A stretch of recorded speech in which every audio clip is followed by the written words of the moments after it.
On vacation in Tahiti, family started complaining because I didn't do what they wanted. So I flew away and left them there without money. I was laughing and it was incredible. I'll be the first to admit that I may have overcompensated, but when I got my big promotion at work, I wanted to do something special for my family. I'm the oldest, so there's always been this unspoken expectation that if I made it, I'd take care of everyone.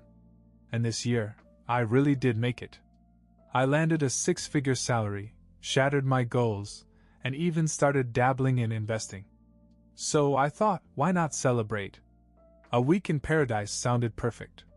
I chose Tahiti because it had something for everyone: pristine beaches, luxury spas, amazing snorkeling, and killer sunsets.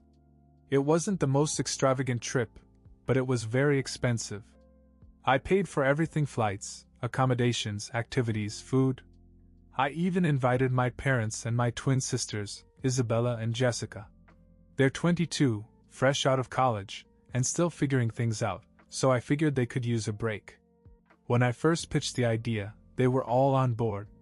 My mom even said, "You're such a sweetheart for taking care of us like this." My dad nodded in agreement, which is practically an emotional outburst for him. Isabella and Jessica were thrilled. They started sending me TikToks of places in Tahiti they wanted to visit, like the overwater bungalows and dolphin tours. A month later, we were on a flight to paradise. I felt like I was doing something good, paying them back for all the times they had supported me, or pretended to. Tahiti was everything I'd hoped it would be. The water was crystal clear, the food was incredible, and the hotel, while not the Ritz-Carlton, was pretty damn nice. For the first 2 days, everything seemed great. My sisters were having a blast swimming, and I even managed to get my dad to crack a smile when we saw dolphins. But on the 3rd day, the cracks started to show.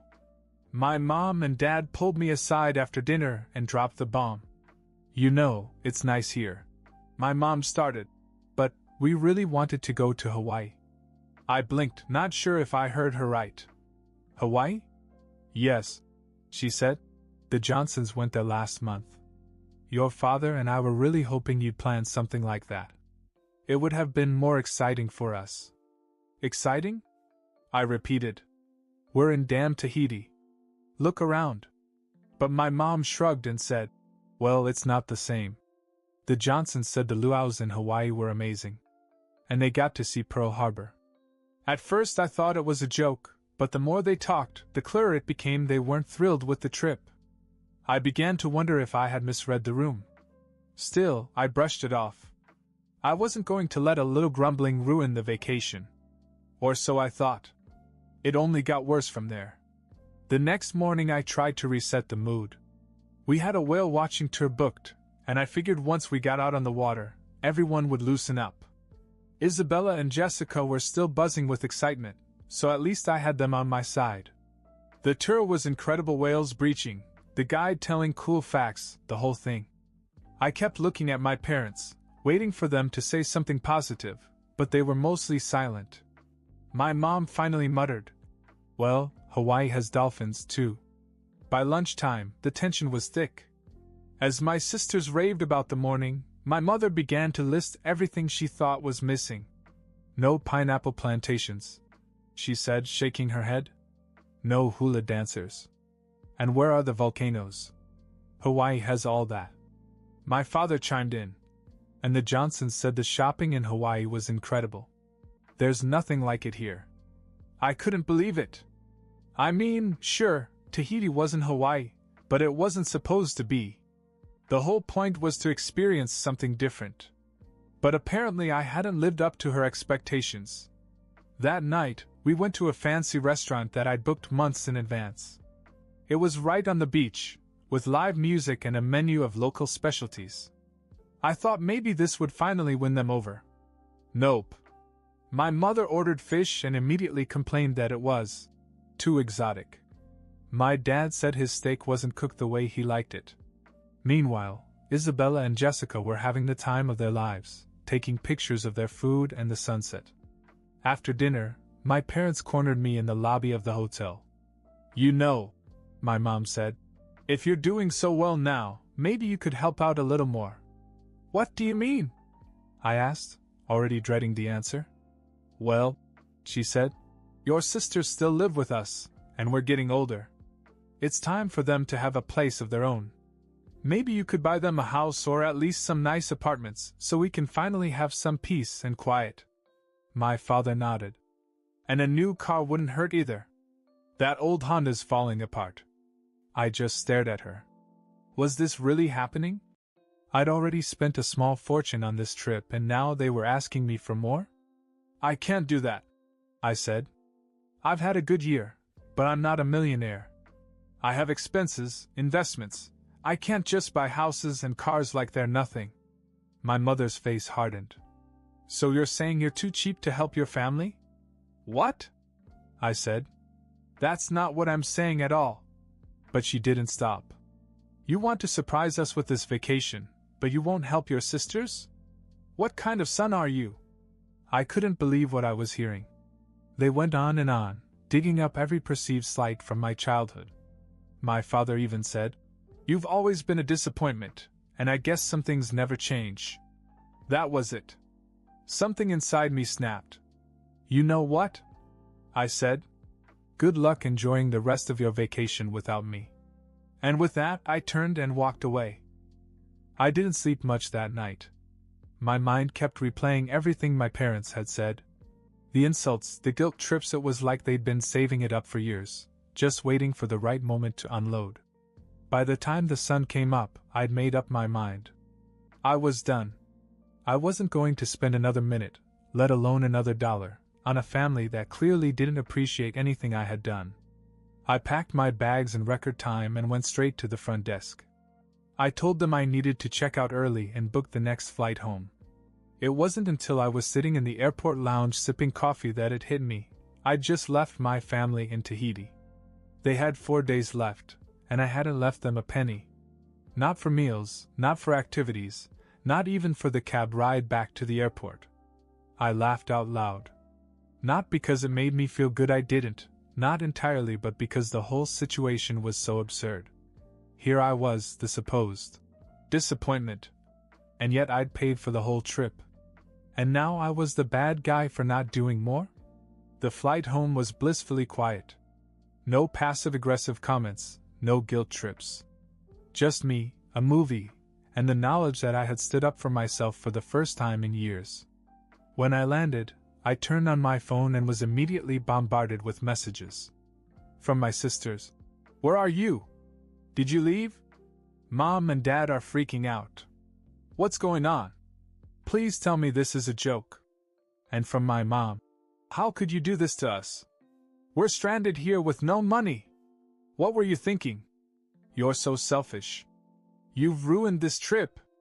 I didn't answer any of them. I figured they could work it out. At worst, they could call a friend or use a credit card. They weren't helpless, no matter how much they wanted to act that way.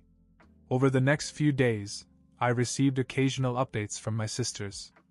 Apparently, they were making the best of it, lounging by the pool, splurging on room service, and charging everything to the hotel. By the time they flew back, the hotel bill was astronomical. Isabella and Jessica had gone on a shopping spree, and my parents had racked up charges for every little thing. 4 days later, they were all back home, and that's when the real drama began. When I got home, I knew it was only a matter of time before there was a reckoning. Sure enough, 4 days after returning from Tahiti, my mom called and asked me to come over. Her tone was sweet, but I could hear the storm brewing underneath. I debated ignoring her, but I figured it was better to face the music and get it over with. When I walked into their house, my mom and dad were sitting on the couch, looking like they'd been rehearsing this confrontation all day. Isabella and Jessica were there too, scrolling through their phones and trying to look uninterested. "Sit down," my mom said, gesturing to the chair. "Okay," I said, crossing my arms. "What's this about? What's the point?" my dad barked. "You left us in a foreign country with no money. You had credit cards," I shot back. "That's not the point," my mother cut in. "We had to call our friends to wire us money just to pay the hotel bill. Do you have any idea how embarrassing that was?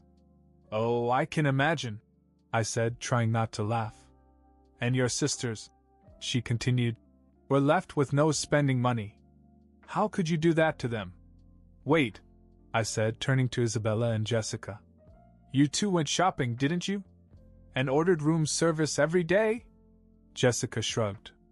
We figured you'd cover that. You invited us, remember? I couldn't believe it. They didn't even see what they'd done wrong. I spent tens of thousands on this trip, I said. Tens of thousands. And you all complained the whole time because it wasn't Hawaii. Then you called me cheap and selfish for not buying houses and cars and God knows what else. What did you expect me to do? We expected you to act like family, my father said. Really? I snapped. Because family doesn't call you a disappointment or a loser when you try your best. Family doesn't treat you like an ATM machine. There was a tense silence, and then my mother said, We just thought you'd want to help us. You've always been so generous. That's the problem, I said. I've been too generous. I gave you everything I could on this trip, and it still wasn't enough. So I left. And honestly, I don't regret it. My dad slammed his hand down on the coffee table. You think you're better than us now, don't you? Just because you make a little money. I don't think I'm better, I said. I just think I deserve some respect. And if you can't give me that, then I don't need to be here. I got up to leave, but then my mom hit me with something I didn't see coming. Wait, she said. Before you go, we need to show you something. She pulled out her phone and started scrolling, then handed it to me. On the screen was a picture of a brand new Mercedes parked in her driveway. Are you kidding me? I said. We had to get it, my dad said. The Honda was falling apart, and since you wouldn't help, we used the money your grandma left us. The thing is, my grandmother had left that money to all of us, including me, Isabella, and Jessica. It was supposed to be split evenly, but obviously it wasn't. I stared at the picture of the Mercedes on my mom's phone, my jaw clenching. Grams left that money for all of us, I said, my voice cold. Well, we needed it, my father replied. You're doing fine without it anyway. Why shouldn't we use it? Before I could answer, Isabella chimed in. Actually, that's not the whole story. She looked at Jessica, who looked uncomfortable. What do you mean? I asked, narrowing my eyes. Isabella hesitated, then said, Mom and Dad didn't just use Graham's money for the car. They also used some of it to pay the hotel bill after you left. What? Jessica jumped in, obviously upset. We only found out because Isabella overheard them on the phone with the bank. They emptied out almost the entire account. Wait a minute, I said, trying to process this. The account was supposed to be divided equally. You two didn't get anything? Jessica shook her head. Nope. And when we asked, they said we didn't need the money right now and that it was for the greater good of the family. I turned back to my parents, angry. So let me get this straight. You called me cheap, insulted me for not throwing more money at you, and then stole from your own daughters? It wasn't stealing, my mother snapped. We're their parents. We know what's best for them. Isabella crossed her arms. Yes, because a luxury car is exactly what we needed. Before I could say anything else, there was a loud knock at the door. My dad groaned and got up to answer it, muttering something about how it was probably another neighbor who wanted to check out the car. But when he opened the door, it wasn't a neighbor. It was a man in a suit holding a clipboard. Mr. Bennett? The man asked, addressing my father. Yes? The man handed him an envelope. You've been served. What is this? My father demanded, tearing open the envelope. His face turned pale as he read the papers inside. What's going on? I asked, standing up. My dad didn't answer, so I grabbed the papers out of his hands and skimmed through them. It was a lawsuit. Apparently, the Johnsons, the same neighbors my mom had been so obsessed with, were suing my parents for fraud. What the hell is this? I asked, waving the papers around. My mother buried her face in her hands. It's a misunderstanding, she said. Really? Because it says here that you convinced her to invest in a bogus real estate deal and then pocketed the money. My father finally spoke up. It wasn't bogus. It just didn't work out the way we thought it would. Jessica burst out laughing. So let me get this straight. You blew through Grandma's money, scammed the neighbors, and now you're being sued? And you still had the audacity to call him cheap? She pointed at me. For the first time in my life, I saw my parents speechless. Oh, it gets better, Isabella said, pulling out her phone. I did some digging after we got back from Tahiti. It turns out that Mom and Dad refinanced the house last year without telling anyone. That's how they covered their expenses. What? I asked, stunned. Yep, Isabella said, scrolling through her phone. And they're already in default. So unless you want to bail them out, they're probably going to lose the house. I couldn't believe what I was hearing. The same people who had spent the past week berating me for not doing enough were up to their eyeballs in debt, using every trick in the book to stay afloat. And yet, somehow, I was the selfish one. I stood up and shook my head. You know what? This isn't my problem. You dug your own grave, and I'm not going to save you. As I headed for the door, my father called after me. If you leave now, don't bother coming back. I turned and smiled. That's the best thing I've heard all day. With that, I left, feeling strangely free for the first time in years. Driving home after the confrontation, I replayed it all in my head. The insults, the demands, the lies, it all made sense now. My parents' constant demands and manipulations weren't just about money. It was about control. They treated me like a safety net for years, and when I stopped playing along, the cracks in their facade showed. For a few days I kept my distance, ignoring calls and messages. Isabella and Jessica texted me a few times, mostly to apologize for not speaking up sooner. It wasn't their fault, but it was clear that they were starting to see the bigger picture. During that time, I thought about why things had spiraled the way they had. I'd spent so long trying to prove myself to my parents, hoping that if I accomplished enough, they'd finally treat me with respect. But the truth was, no amount of money or success would ever be enough for them. I decided it was time to draw the line. The next weekend, I invited Isabella and Jessica over for lunch. They looked hesitant when they arrived, probably expecting me to lecture them. Instead, I told them the truth. Look, I said, I can't change Mom and Dad, and I'm not going to keep trying. But I do care about you, and I want to help you get out of this house. They exchanged surprised looks. What do you mean? Jessica asked. I mean, I'm going to help you move into your own place. A rental, nothing fancy, but something where you can start fresh. You deserve a chance to figure out your lives without Mom and Dad breathing down your necks. They were stunned. Isabella teared up and Jessica just stared at me, speechless. You'd really do this for us? Isabella asked. Of course, I said. But there's a catch. This is a one-time thing. I'll help you get started, but after that, you're on your own. It's time for all of us to be on our own. They nodded, both looking more relieved than I'd ever seen them. Over the next few weeks, I helped them find an affordable 2-bedroom apartment not far from where I lived. I covered the security deposit and first month's rent, and even threw in some basics like furniture and kitchen supplies. It felt good, but it also felt final. This wasn't about tying them to me with another obligation. It was about giving them the freedom I'd fought so hard for. On move-in day, as we unpacked boxes, Jessica asked, "Why are you doing all this? I mean, after everything." I hesitated, then decided to tell them the truth. Because I'm starting my own family now, and I need to focus on that. But I also want to make sure that you two are okay. They both froze. Wait, what? Your own family? Isabella asked. I smiled. Yes. I've been seeing someone for a while.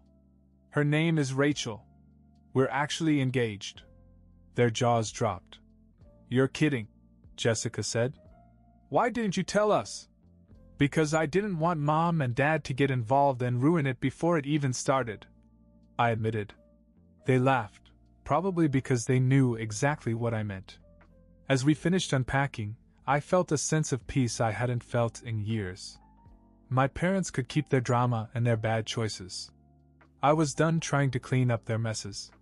From now on, my energy was going to the people who mattered most: Rachel, Isabella, Jessica, and the future I was finally building for myself. For the first time in a long time, I felt like I was exactly where I was supposed to be.